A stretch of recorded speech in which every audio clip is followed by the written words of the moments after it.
உயர்ந்த இடத்துல இருந்துதான் பார்க்கவெல்லாம் கீழே என்னெல்லாம் நடக்குது என்று மிக தெளிவாக தெரியும். அப்போ நீங்கள்லாம் வந்திருக்கிறீங்க, உங்களுக்கு என்னெல்லாம் பிரச்சனை இருக்கிறதோ அதெல்லாம் தீர்த்து வைக்கணும்னு அவ்வளோ மலை மேலே இருந்து பார்த்து தான் சரி செய்ய முடியும். அதனால் நாம் எவ்வளோ உயர்ந்து வருகிறோமோ அப்போ தான் கீழே உள்ளதெல்லாம் பார்த்து ஆசீர்வாதம் செய்ய முடியும். அதனால் அவரை பார்க்க நம்ம எவ்வளோ மனசோட, எவ்வளோ மனசு, பரிபூர்ணமான மனசு நமக்கு இருந்தால் மட்டும்தான் மேலே போக முடியும். இல்லைங்க வைங்க, பாதியில் போயிட்டு உட்காந்துட்டு கீழே வந்துடலாம், இல்லாட்டி கீழே இருந்து பார்த்துட்டு வேறலாம். அப்படி இருக்கக்கூடாது. அப்போ நீங்கள்லாம் எதுக்கு வேண்டி வந்திருக்கீங்க? அந்த அழகான முருகனை பார்த்து அவரோட ஆசீர்வாதத்தை பெற்று சந்தோஷமாக வாழ வேண்டும். அப்போ இன்னைக்கு இவ்வளோ ஜனங்க இங்கே வரணும் அப்படின்னா அவர் மேலே இருந்து பார்த்து கொண்டு இருக்கிறார். எவ்வளோ தூரத்தில் பார்க்க முடியுமோ பார்க்க முடியும். அப்போ முருகன் மலை மேலே இருக்கிறார் என்றால் எல்லாவரையும் ஒரே நேரத்தில் ஆசீர்வாதம் செய்வதற்காக. அப்போ நாம் ஆரோக்கியமாக இருக்க வேண்டும். நம்ம ஆரோக்கியமாக இருந்தால்தான் மலையேற முடியும். சரிதானே? அப்போ இன்னைக்கு இங்கே வந்திருக்கிறவங்களெல்லாம் ஆரோக்கியமாக இருக்கிறீங்க. அந்த முருகன் ஆசீர்வாதம் செய்திருக்கிறார், அனுகிரகம் செய்திருக்கிறார். அப்போ நமக்கு வேண்ட சில குணங்களை பற்றி நான் சொல்கிறேன். முருகனை பற்றி உங்களுக்கு நன்றாக தெரியும், அவரோட ஆசீர்வாதம் உங்களுக்கு நன்றாக இருக்கிறது. ஆனால் நம் வாழ்க்கையில் நல்ல மனசு வேணும். நமக்கு நல்ல மனசு இருக்கா? இருக்கா? ஒத்துக்கிறீங்களா? அடுத்தவங்களை பற்றி குத்தம் சொல்லுவோமா? அடுத்தவனை பற்றி குத்தம் சொன்னா அதுக்கு அர்த்தம் நம்மளே நாம அழிச்சுக்கிறோம். எப்படி? நம்மளை நம்ம பார்க்க வேண்டியதானே. நம்ம பிரச்சனையை பார்த்து நம்ம பிரச்சனையை தீருங்கப்பா, அடுத்தவங்க பிரச்சனையை நீங்க தீர்க்காதங்க. உங்க பிரச்சனையை நீங்க தீர்த்துட்டா நீங்க நல்லா இருப்பீங்களா இல்லையா? அவன் நல்லா இருக்கான், அவன் நல்லா இருக்கான்னு சொல்லதோட நானும் நல்லா இருக்கேன்னு சொல்ல பழகுங்க. சரியா? அப்ப மனசு நல்லா இருந்தா நாம் எல்லாவரையும் ஏற்றுக்கொள்ளலாம். எல்லாவரையும் ஏற்றுக்கொண்டால் நம்ம மனசு சுத்தமாயிரும். இறைவன் சுத்தமான மனசு உள்ளவங்களுக்கு சீக்கிரமாக என்ன பண்ணுவார்? என்ன பண்ணுவார்? அம்மா அம்மா நீங்க என் பக்கத்துல உட்கார்ந்துருக்கீங்க, உங்களுக்கு இறைவன் வேண்டாம் அப்பதானே? அப்ப என்ன பண்ணணும்? இப்ப நீங்க பாருங்க, நான் சுத்தமான மனசு வேணும்னு பேசிட்டு இருக்க மாதிரி அவங்க ரெண்டு பேரும் எங்களுக்கு வேண்டாயே, எங்களுக்கு ஒன்றுமே வேண்டாயே, நாங்க எங்க பிரச்சனையை பேசிக்கொண்டிருக்கிறோம். அவங்கள குற்றம் சொல்லல, அவங்கள வச்சு உங்களுக்கு ஒரு மாற்றம் இருக்குன்னு சொல்றேன். தப்பா எடுத்துக்கிறாருங்க. எந்த கோயிலுக்கு போனாலும் நீங்கள் பேசிக்கொண்டிருக்கிறதா ஆசீர்வாதமாகும். அதனால கோவில்ல போயிட்டு பகவான் எப்படி இருக்கிறார்? அபயவசத்தில் இருக்கிறார். நீங்க எந்த ஆலயத்துல சென்று எதை நினைக்கிறீங்களோ அது ததாஸ்து நடக்கட்டும் அப்படியே. அப்ப நம்ம தேவையில்லாம நம்ம வாயாலே ஒரு பிரச்சனையை விட்டு வாங்கிக்கணும். சரிதானே? செய்வீங்களா? இப்ப நான் அவங்க ரெண்டு பேரும் வட்டப்படுங்க, இது ஒரு நல்லதுதான்.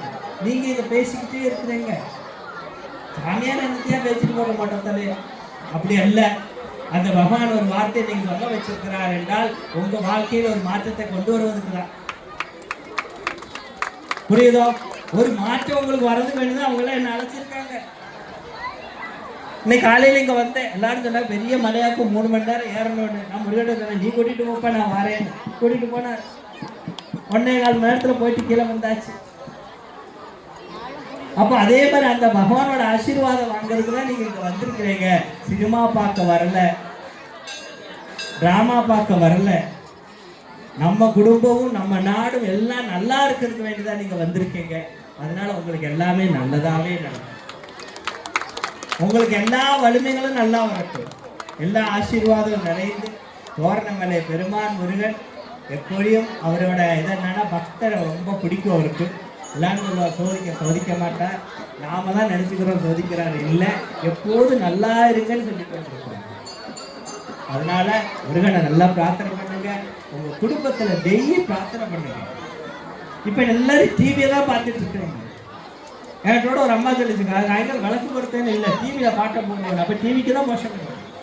நமக்கு மோசம் பண்ணா நம்ம தான் பிரார்த்தனை பண்ணணும் இல்லையா? இப்போ நீங்கள் எல்லாம் கோயிலுக்கு மலை ஏறி போகிறாங்கன்னா உங்களுக்கு போயிட்டு தானே போகிறீங்க. அப்போ வீட்டில் வந்து டிவியை போட்டு மலையை பார்த்தா போகிறாதா?